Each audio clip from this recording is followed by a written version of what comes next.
Welcome to Life, Lessons, and Laughter with your host, Glenn Ambrose.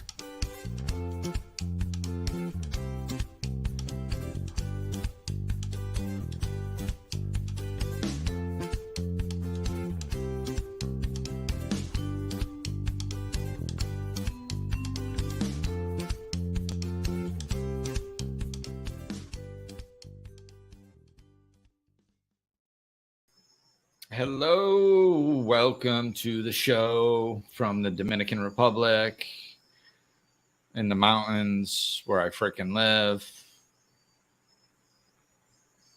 And it's the second recording, so I'm out of my mind.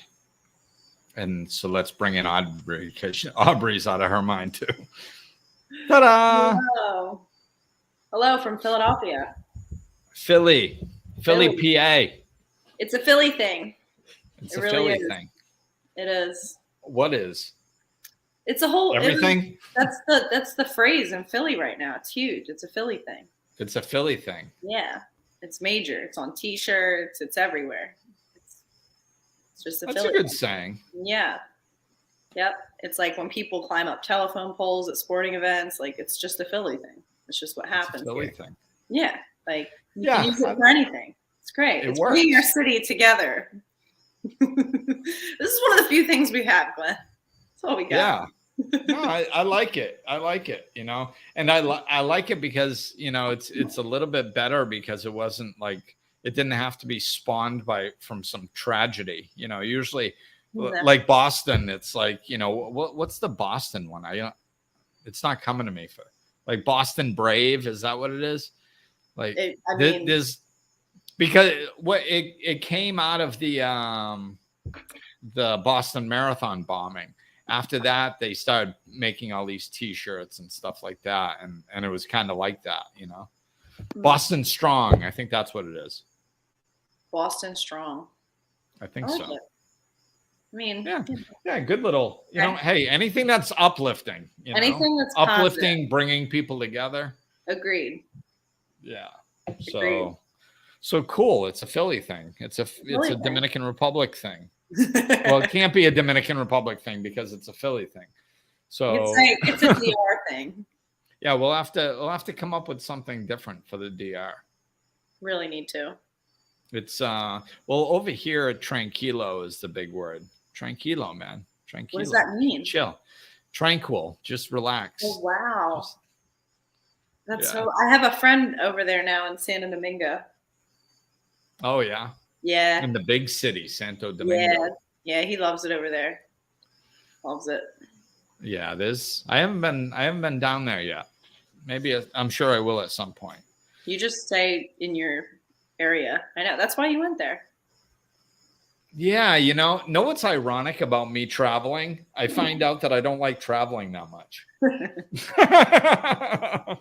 I'm not that, I just kind of came to that conclusion probably like 6 months ago. I'm like, I don't think I'm really that big of a traveler. I never did it really when I was younger because I couldn't. And then now that I did, it's like, I don't really enjoy the traveling per se. Like, I like immersing myself in a different culture and I like living over here and all that stuff, but I'm still I'm kind of a homebody, most of the time. Right. And then I like my excursions. I like going hiking or going to a waterfall, or, whatever. And then coming home and sleeping in my bed. Yeah. I like that, Yeah. The uprooting and living in suitcases and can be a lot. Yeah, not a big fan of all that stuff. I like my stuff, I like my safe haven. My home is always, maybe it's because of, like how insane I was when I was younger. It was like my home was always my safe haven. Yeah. Like I moved out when I was 18 and got my apartment, and like that apartment was like my identity. It was identity for half the town too, but like everybody came over to that apartment. It was a big party apartment, but it was like I could stay home and party as opposed to going out all the time.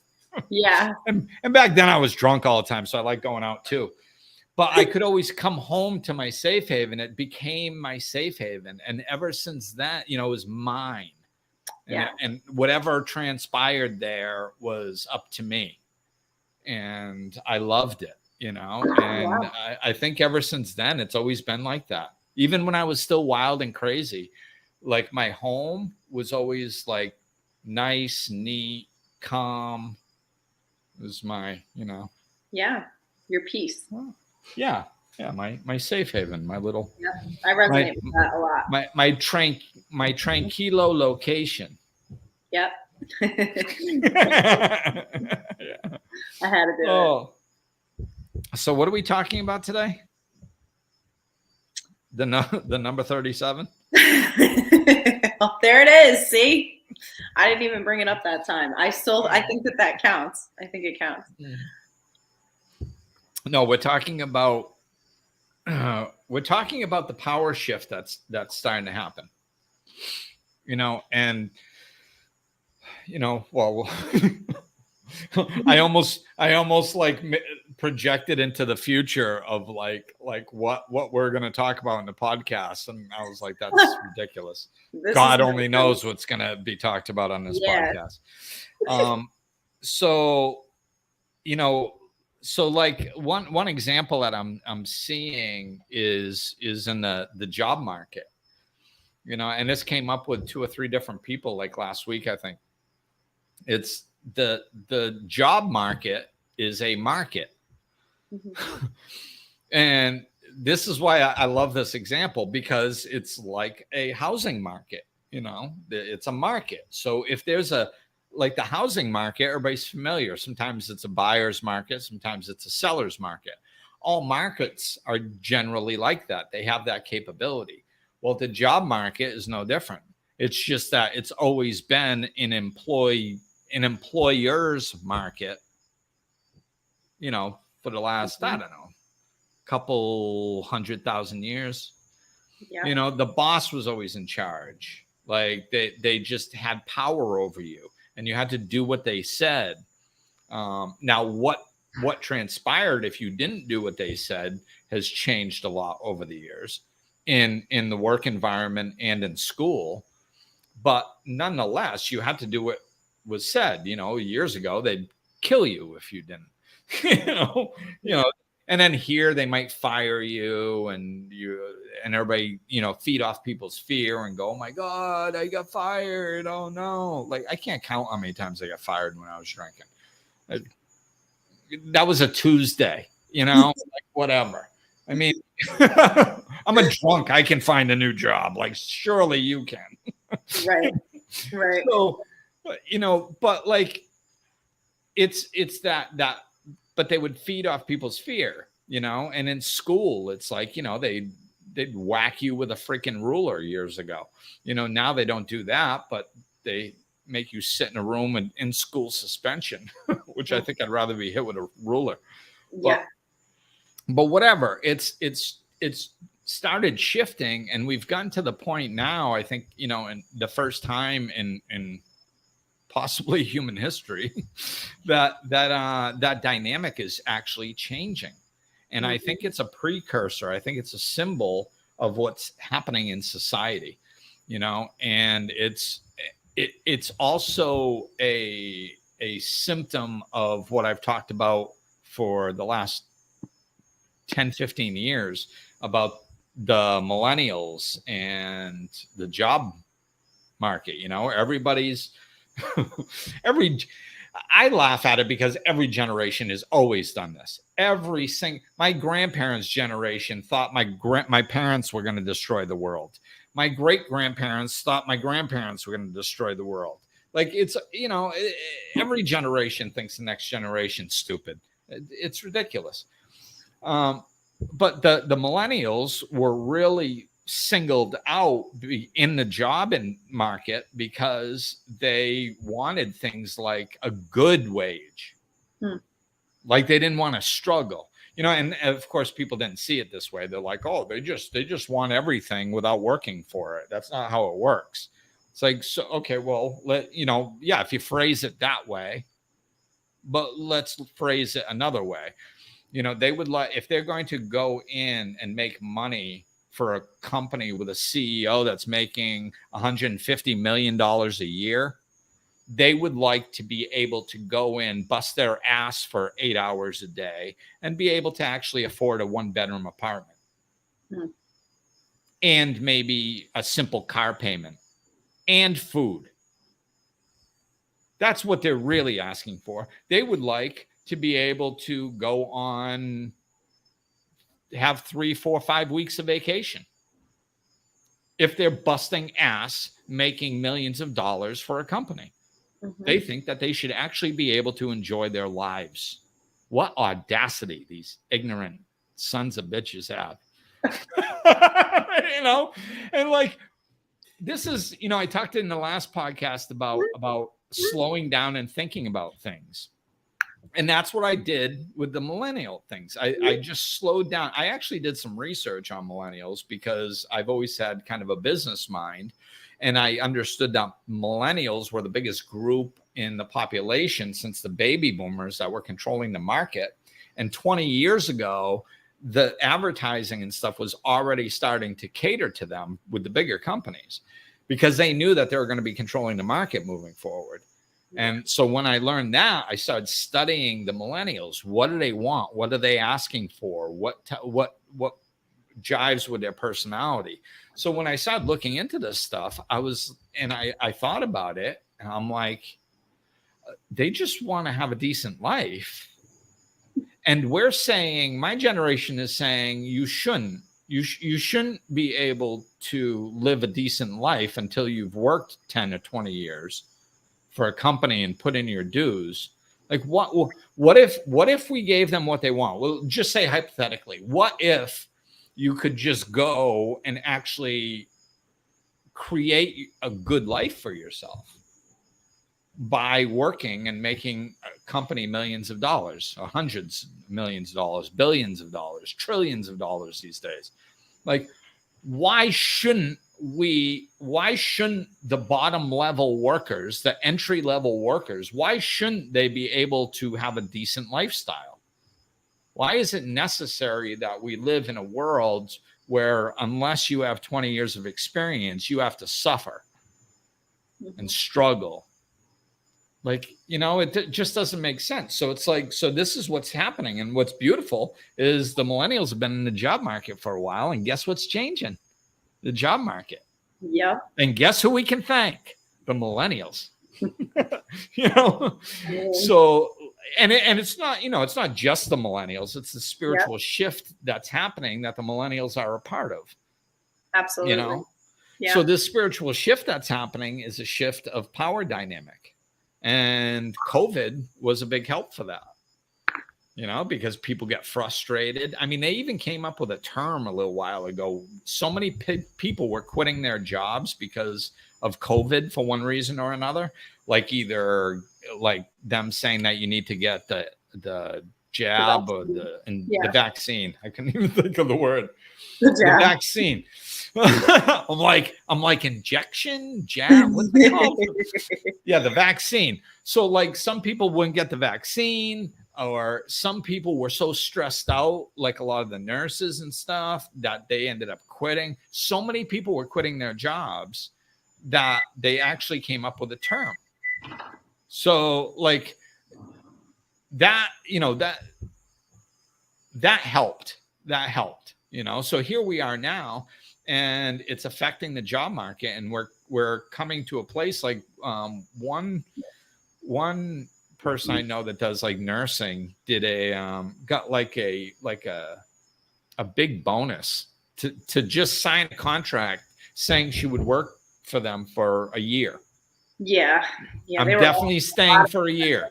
Yeah. They'll give like $10,000 signing bonuses and stuff. Yeah. People were getting paid. I mean, just the compensation to actually come work. Yeah. Hey, you want to actually come work? We're going to give you so much more because no one else. It's just, I mean, it's supply and demand, you know? Right. And it's the same thing. Yeah. And the millennials are like, yeah, I know I'm okay. I don't really need to struggle and suffer into your system, you know, where it's, you know, like my son's in the working world, you know, at 22.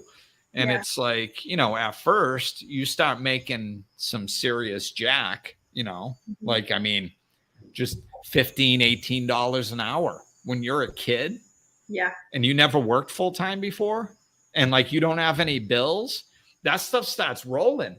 And, and if you're smart with it, like my son was, like, you can save lots of money and it's exciting, and then all of a sudden life starts coming and you start expanding as an adult and you go, I'm thinking I want my own place.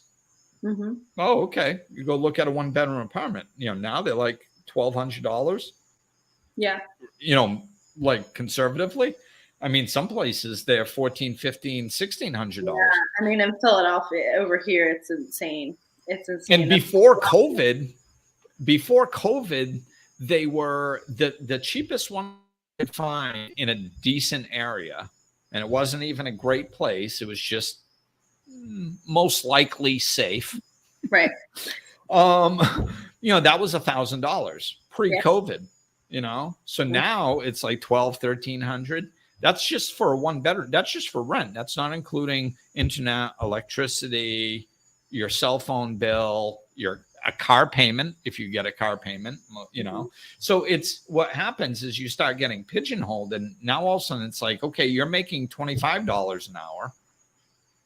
And if you want to just be able to support yourself, just have an apartment, a car, and food, and not save anything, just live, then, that's it. You're done.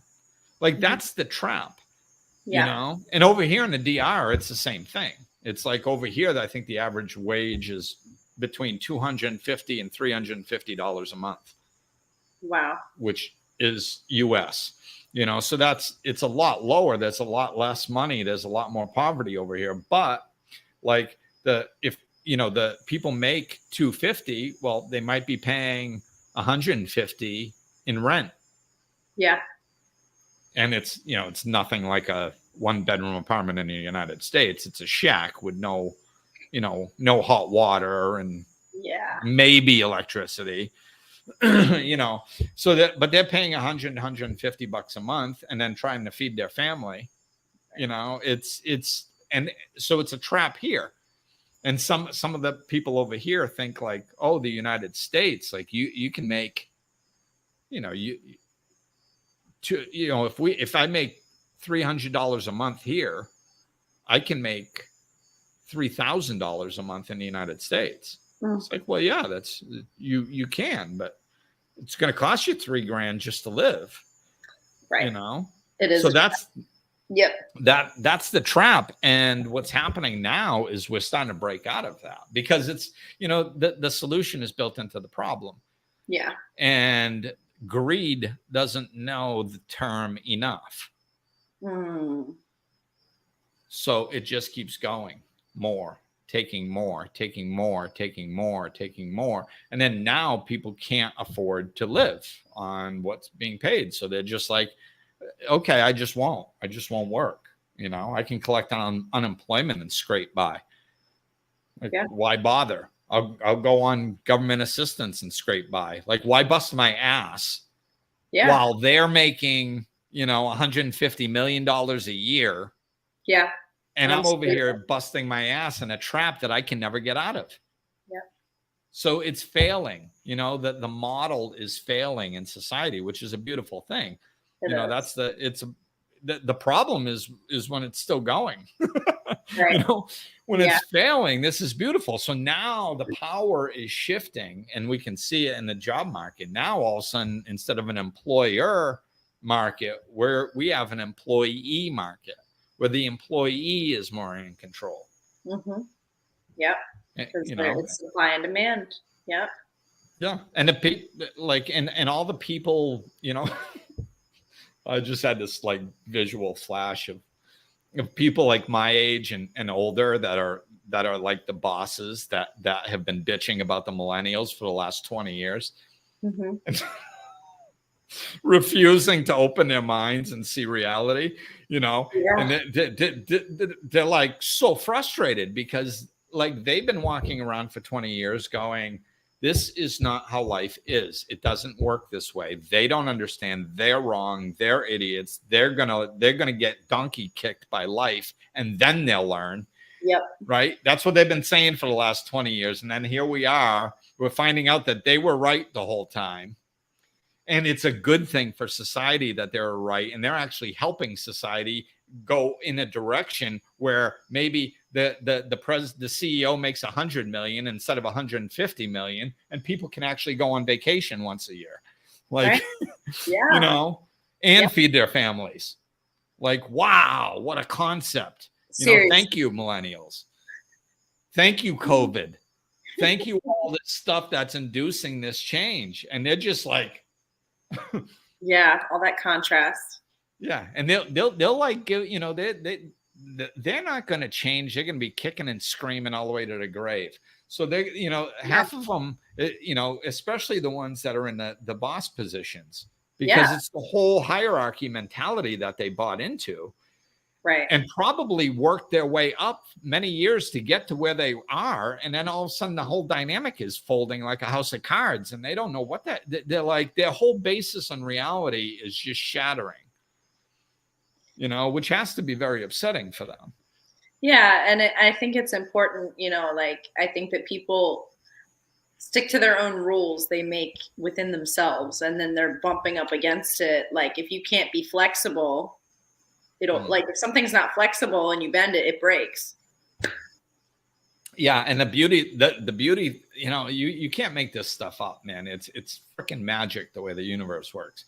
It's like, you got the millennials, you got COVID, you got the change happening, and and we're also at a point in history where we've studied everything. Like, I noticed this like 15 years ago. We studied so much stuff because that's how we are. We're still in the I think in a Celestine prophecy, they called it like the science mentality, where it's like, we want to understand the world we're within through a scientific process, like, you know, breaking it down and understanding it. So we research everything, you know, and we've researched production and, you know, getting more out of people, and, you know, growth in the job industries and all, so much that we ran out of stuff to study.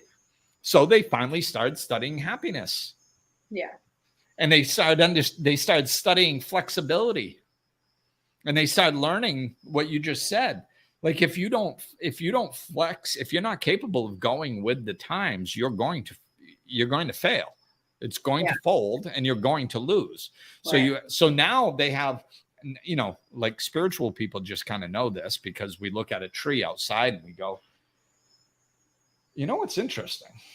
That thing sways with the wind, but it's got deep roots and it never breaks. I think that's a lesson. Maybe that's how I should live. And then, you know, and then somebody goes and spends $150 million of governmental money to study flexibility and finds out the same thing. Right. You know, right. So they studied flexibility, they studied happiness, and they found out that just being in alignment, you know, like treating people well, makes them perform better.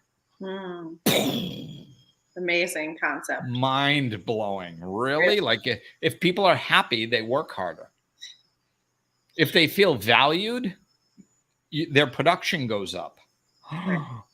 Wow. Earth-shattering concepts. But they needed to prove it scientifically, because they weren't willing to break away from the old way of thinking.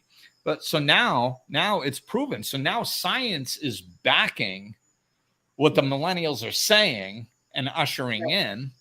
And this is why the change is inevitable. This is why I don't get all freaked out with all the problems in the world. Yeah. Because everything that is falling apart sucks. Yeah. Sucks anyway. Yeah. So why cry about it breaking apart? It needs to. Yeah. The old way sucks. Glenn Ambrose. Yeah. Glenn Ambrose. Yes. Everything falling apart sucks. So let it. Yep. Don't run around picking up pieces trying to save it. What you do is you take your attention off what's falling apart and let it, and just don't even have to watch it fall apart, unless you want to get a laugh every once in a while.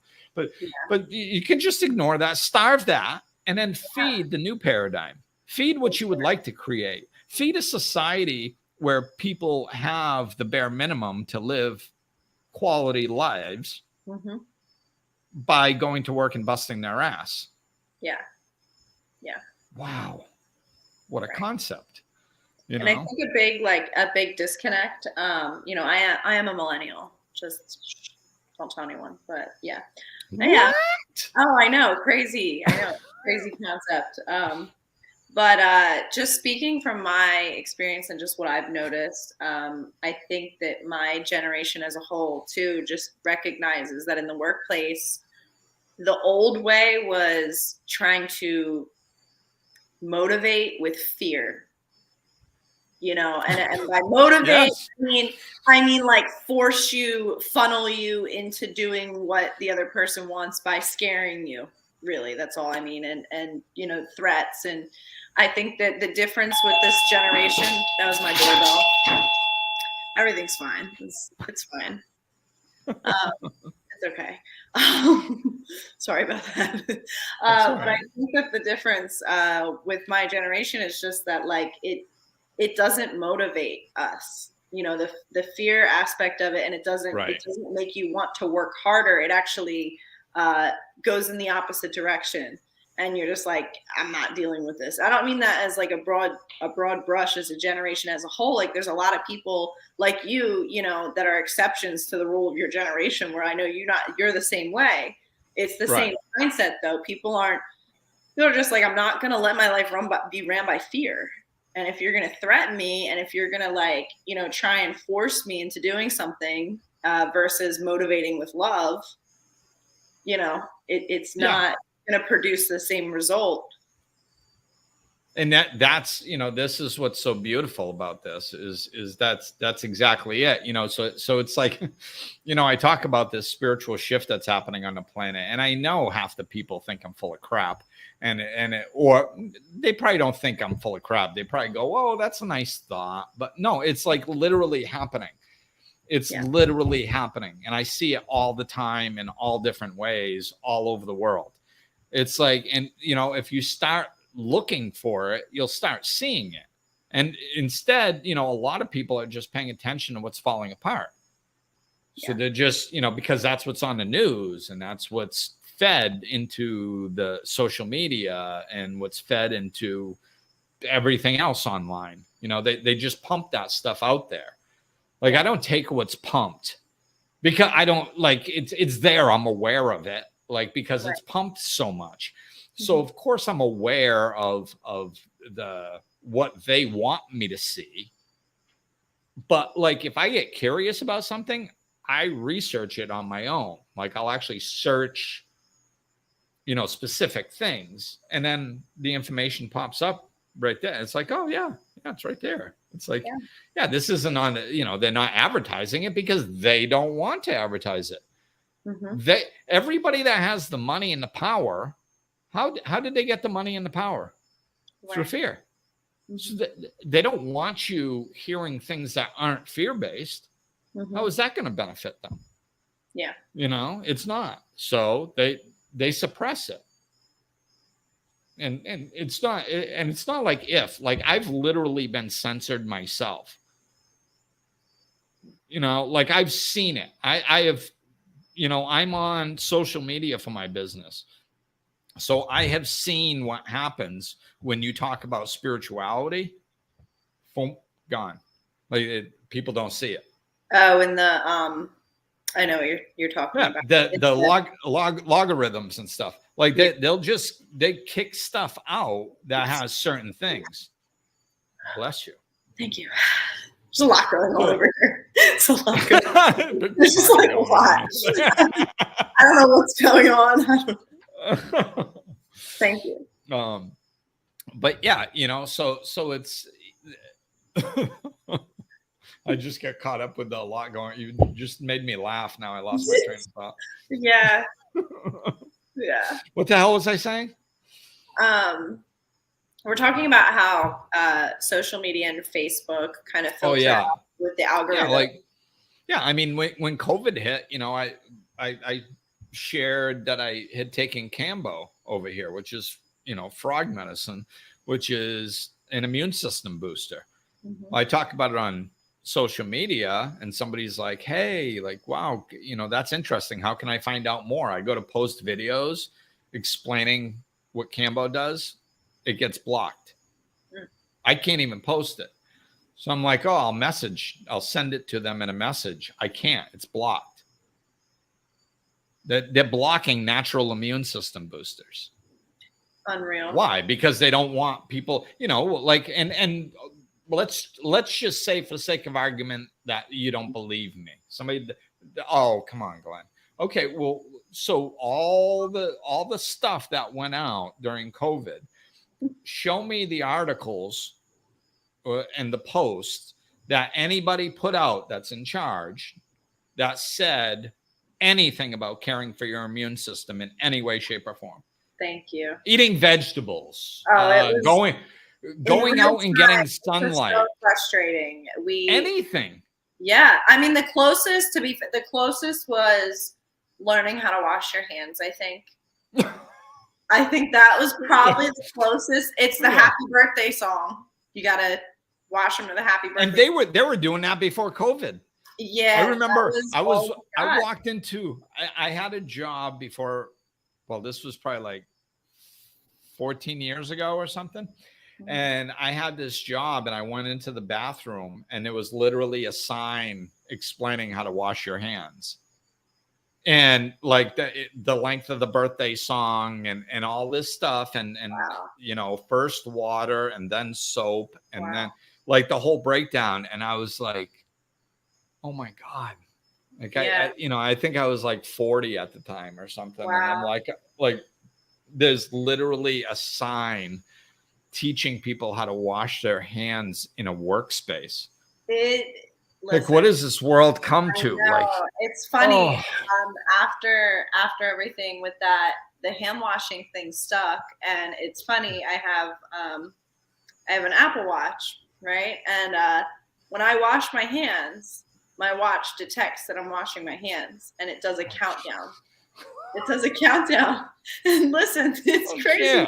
I can't. It times it, and when I wash my hands and I stop before the timer's up, it's like, no, like keep going, like you didn't finish. And when I finish it, it starts vibrating and it shoots off these like things, and it's like I would have to delete that or shatter the watch. Right. And like I thought it was done, but now it's just like I want it to tell me I did a great job. And this is like the problem because now I don't even care. I'm like, oh, like I didn't get it, and then I want the positive reinforcement from my watch. Oh my God. It's just so funny. Like, all right, this is your homework assignment. You have to delete that. I have to get rid of that somehow. You have to delete that part off your watch. I don't even know how it got there, Glenn. Because it's turning you into a cyborg. Yeah, I know. It's really but the information is censored. Yeah. Anything that goes against, and all they have to do is say it's for your safety. It's for your it's for my safety. Well, then strip all my freedoms then. Right. Well, like when I was young, like freedom of speech was a big thing. Like in the 70s and stuff, it was like freedom of speech. Like people were like, and like the military and stuff, people in the military were like we fought for your freedom of speech. I don't give a crap what you say. I fought for the right for you to say it. And then now here we are, 30, 40 years later, and it's like freedom of speech. Well, yeah, but he said something that we disagree with. Oh, I didn't realize. Oh, so the government has a narrative, and this goes against that narrative. Oh, well, then censor the hell out of it. Yes, absolutely, because it's for my safety.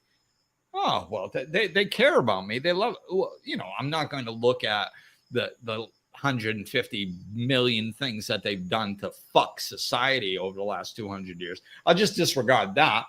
And I'll just assume that when they say they care about me and my safety, then they probably do. Mm-hmm. Yeah. And then people go, you don't believe in science? It's got nothing to do with science. Yeah. The information is funneled. So, but that's what's wrong. This podcast is more about what's right. And that we're seeing all this stuff and the power dynamics. So like to stand up to the levels of power that there are now in the world, we're not going to do that tomorrow afternoon. Mm-hmm. It's too big. It's too big of a stand. It's going to take time for us to believe in ourselves to be able to do it. That's all social change has come on a grassroots level. When slavery ended, it wasn't because Abraham Lincoln decided to go to war. It was that was a result of the collective consciousness of the people in the United States. There was enough people in the United States that were like, I think slavery is wrong. Like, I think it's just wrong. Like, we've been living around these people and they're like people. They're not like, they're not, we're not supposed to enslave other human beings. Like, this is just wrong.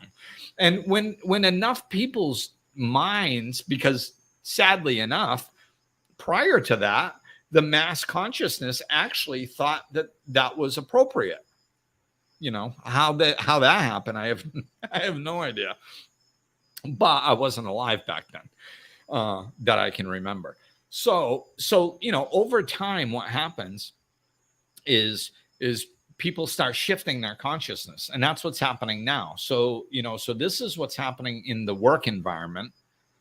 The work environment is just one of the places where people's minds are shifting and going, oh, wait, okay, so I should be able to live a decent, happy life if I bust my butt every day, and I shouldn't be a slave to the system. Oh, okay, cool. It's actually happening. And then as this happens more and more and more over, who knows, 1 year, 2 years, 5 years, as this happens more and more people in the collective are going to go, yeah, this is how it should be. And the reason that we changed it isn't because we fought everybody. We didn't bring guns into the workplace. Well, some people did, but that didn't change anything. Like, the way we changed everything was simply by just standing up and going, no, collectively, no, you have to treat me better. We're just not going to put up with this. It's just going to be a hard no. And then things change. So when we do it in a work environment, all of a sudden people's minds start expanding. And go, oh my God, this is actually possible. Yes, it is possible. And then we do it in other areas. And then, and people start moving around the world and going, oh my God, like we can just pick up and move. We can go off grid. We can actually go off grid. Do you know in Florida years ago, like I want to say like 15, 20 years, maybe 15, 20 years ago or something, some guy got out of the military, bought some land in Florida, and put like solar panels and his own water system out there and stuff. And he called up to cancel his electric. And they were like, yeah, you can't do that. It's like, what are you talking about? I fought for this country. It's a free country.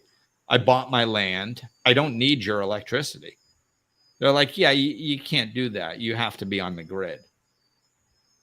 And it turned into this huge court battle, like that, and they were threatening and almost took his land from him. Oh. Like this is the type of reality that we're living. Like, you can't buy a piece of land and just not be a consumer. If you aren't feeding the system money, they say, yeah, that's against the law. You can't do that. That's a system that we're in. This is how whacked it is. And so many people are used to the day-to-day conveniences of these things, and they just think that's the way it is, going into debt and just being a part of the, getting electricity and handling the hikes in prices and all this stuff and complaining about it with their friends. We're getting to the point where people are getting off grid and they're going, no, screw you. And more people are going to do it. See, this is how the system is falling apart, by creating a new paradigm, by going, no, you can't control me. Yeah. This is my land. You can't have it. Mm-hmm. And I am going to cut off my electricity, and you can't make me pay you for something that I don't need. And I'm going to set up a rain catch system, and I'm not going to pay for your water because I don't need your water. Like, this is, so as we do this stuff, this is how the world changes. So it doesn't, like I said, it doesn't change by us running in and going, on the White House lawn, standing in a group. It changes by us creating new paradigms that doesn't feed the system. And if we are within the system, go, no, I'm not playing by your rules. It doesn't work for me. It doesn't work for any of us, and none of us are doing it. That's how it's going to change, And it is. It's happening all over the world in all different areas. More people are moving over to the DR, buying land over here and creating off-system grids. Mm-hmm. Why? So more people can come over that want to live like this. And it's not just the DR, it's happening in all kinds of secondary countries out there. The expat movement is gigantic, and working online is helping it. We can work from anywhere nowadays. Mm-hmm. It's huge. Yeah. So this is uncovered a lot of like blind spots. This paradigm is opening up what wasn't possible or didn't seem possible. Yeah. This is, and what's funny with, I believe nothing is good or bad. It just is. Mm-hmm. And it's up to us if we want to use it as an opportunity or see it as a problem, and as soon as COVID started coming, I started meditating and was like, okay, I was like, this is big, like something big is happening. I don't know what it's going to look like. I don't know what it's going to entail, but it's big, and everything is energy. So it's like a big wave of energy. Yeah. So, at first I just wanted to figure out what I was supposed to do, Right. So it was like, I kept meditating, kept getting international travel and community. So that's what I did. I traveled internationally and ended up in a community, spiritual community up in the mountains, Right. So that's what I did. But the point is that it's a wave of energy. So if you ride that wave, it's going to be a hell of a ride. And mine was. Yeah. But if you fight against it, you're going to get wiped out. It's too powerful. Yeah. It's too big, and that's exactly what happened. So now we look and the whole, now we're starting to see the benefits that are coming out of COVID. Yeah. Because, people are working from home. It gives people a lot more freedom to live wherever they want to live, cut back on their expenses. Mm-hmm. Yep. And I think that it's shifted in understanding a value of time over money, because time is just something we can never get back. You can always make more money. There's always ways to make more money or find ways to make money. But time is really like the most, it's the most precious resource we have. And I think COVID, that gave people the time, and they were like, oh my gosh, like there's all this life happening that I forgot about because I was a robot. That's why I think it lasted so long, because like after like 6 months, because I had no idea how long it was going to last, any more than anybody else did, but like after 6 months, everybody's like, okay, okay. Even after 3 months, people were like, okay, wow, that was, woo. Yeah. That was a big one. Right. Let's wrap it up. And then 6 months later, they're like, okay, now I think I'm shell shocked. Like this is insanity. Mm-hmm. It's got to be wrapping up. And like every time people were saying that, the feeling I kept getting was like, no, it's going to hold you here because you haven't gotten it yet. See, what we're taught to do, what we're conditioned to do when we're experiencing something we don't like is to hold on and wait till it's over, not actually change and adapt. We just hold on. Oh, I can't wait. Yeah, we'll just hold on. Okay, it's over. Oof. Oh, that was tough. That was horrible. And then guess what happens? Same thing happens 6 months or a year later, and then you hold on. Like I've had clients or potential clients do that with me years ago. They're like, oh my God, my life's falling apart. Can you help me? It's like, yeah, sure. It's like, okay, well, everything's falling apart right now. Not right now. And I'm like, what do you mean? Like, this is your opportunity for change. Like, now's the time. No, I'm just going to wait till things settle down a little bit and then I'll work on myself. I'm like, yeah, but you're missing your opportunity. It's like, no. So then they wait, and they'd be like, so how did things settle down? Yes. Oh, thank God they settled down. All right. Do you want to work on a change now? No, I'm just going to catch my breath. It was a lot, so I'm just going to rest and catch my breath a little bit and just, oof. Yeah, maybe, a little bit down the road, then once I get over this, then I'll really start up. I'm like, okay, and then all of a sudden shit hits the fan again. And then they start, and then all of a sudden it's a problem again. It's like, okay, do you want to work on changing how you're interacting with life that's causing this problem? No, just I'll call you as soon as things level off. And the cycle starts again. It's like, oh my God, so this is how we're taught to just hold on until the difficult time gets by, and COVID was like, no, man, we're here. This is here to teach you. Like, the universe is going to take advantage of this situation. That we're in the middle of a shift, and this is a really good way to teach you that the way you're living isn't working. So it just held us and held us and held us for 2 years in a holding pattern. Yeah. And a lot of people finally, after 3 months, 6 months, a year, people start snapping up going, I don't like my job.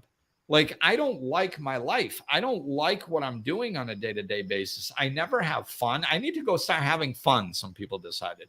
Some people decided I need to quit my job. Some people decided I need to start a business. Some people decide a career change. Like, all kinds of change happened because of that. And it's perpetuating us towards this shift. It's helped. Mm-hmm. And a lot of people just stayed closed because they weren't capable of changing. Yeah. Which is fine. That's some of them. But this is what's happening. It's everything is pushing us towards this change. And it's going to happen whether we like it or not, because it's evolution of the human species. We just simply can't go on the way we've been going on. Yeah. For sure. Well, it's not going to. That's the thing. No, it's not going to. It's going to, one of two, like, I don't know if we're going to make it. I remember Tolle saying this like 20 years ago.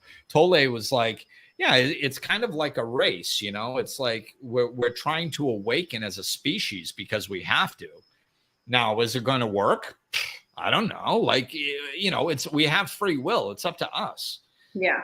So, but like, we can either awaken or we're going to perish as a species. I mean, it's just going to happen, period. Either the earth is going to get sick of our crap and just shake us off like a wet dog, or like, or nature is going to come in and wipe us all out, or some idiot's going to get his finger on a freaking nuke and understand technology enough to make it look like the US sent the first one. So other people react and we'll just blow ourselves up. Whatever. We ain't going to last much longer. Yeah.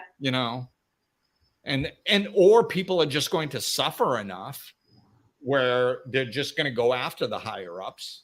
Yeah. Like, I mean, it's insane. It's like 90% of the money with like 1% of the people at this point. Yeah. We just had, I believe it's the largest shift of wealth in human history during COVID. Like, the largest shift of wealth. The wealthiest people got more wealthy and the rest of us got more poor at a larger rate than has ever happened in human history. Wow. So people literally have hundreds of trillions of dollars, and it's not enough. This is why I say greed doesn't know the word enough. It doesn't know stop. So that's what's, and people like, oh my God, it's horrible. No, it's beautiful. That's what kills it. Yep. Give it enough rope, it'll hang itself. Let it go. Let the greed go. Yep. It's going to run out of stuff to take. And then everybody's going to be sitting here going, and they're going to go, give us more. We're going to go, no, we don't have anything. Like literally. They're going to say, give it to us anyway. Nope. No. You know? The answer is no. Right. And that's when the shift takes place, you know? Yeah. And like I said, we can see it in the compartments in the job industry. We can see it through COVID. We can see it through just the way we interact with life on a lot of different levels. And that's the grassroots movement that's actually happening and expanding and expanding and expanding. So put your attention to that. What does that look like for you? It's going to look different to everybody. It could look like starting your own business, a side hustle, moving, downsizing, whatever you want, man. You know, just ask yourself these questions. Start contemplating this stuff in your minds, that this is actually what's happening. And then ideas that are best for you will just start rushing in. But you got to open up your mind and start understanding like, oh, okay. Yeah. The way society's work is falling apart. Yeah. I should have had a cup of coffee before this one. No, it's okay. Yeah, maybe not. We're about maybe there. Not. Yeah. Yeah. I was at about a 3/4 cup already. Yeah. Vibrational rate. I had my coffee before the first one, so you know. Yeah. Me too. I had a little caffeine before the first one. It's not enough.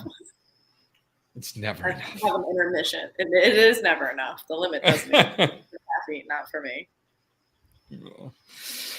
All right, cool. So expand your mind, embrace the shift, do your part. It's changing. You might as well change with it because it's changing for the better. So yippee-ki-yay. Yippee-ki-yay. What did you say? Yippee? Yippee-ki-yay. Yippee-ki-yay. Got it.